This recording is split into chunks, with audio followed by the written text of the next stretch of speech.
The Russian Sleep Experiment, Part 2. After weeks of testing an experimental drug for sleep deprivation on 5 inmates, researchers sent a group of armed soldiers to retrieve the inmates. The soldiers were going in blind due to the inmates destroying the cameras and blocking out the observation window. Now, keep in mind, during sleep deprivation, dementia takes place and the hunger hormone ghrelin increases while the appetite control hormone leptin decreases. The soldiers were shocked to find one of the inmates face down in the center of the chamber in a 6-inch pool of bloody water with chunks of flesh stuffed into the drain. The 4 remaining inmates were still alive, but mutilated from self-inflicting injuries. They had disemboweled themselves with their bare hands and had eaten parts of their own body. Body parts and flesh were ripped off of the dead inmate and were eaten and plastered around the room. When the soldiers tried to remove the inmates, they were brutally attacked.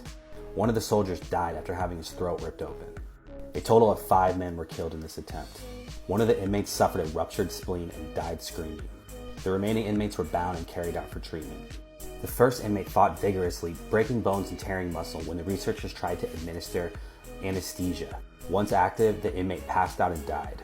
Surgery was performed on the remaining inmates without sedation. They were laughing the entire time. After surgery, they asked the inmates why they mutilated themselves. An inmate replied, "I must stay awake."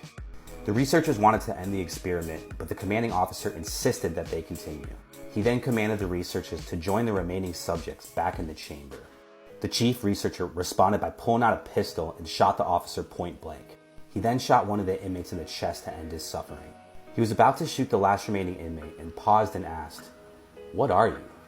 The inmate responded, "Have you forgotten so easily? We are you.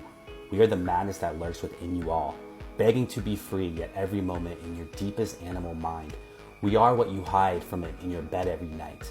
We are what you sedate into silence and paralysis when you go to the nocturnal haven where we cannot tread." The chief researcher shot him in the chest, and with his last breath he muttered, "So nearly free." As your mind gets weaker, your defenses drop, your will depletes, and your sanity flees. The doors to your soul are wide open. Like and follow for more.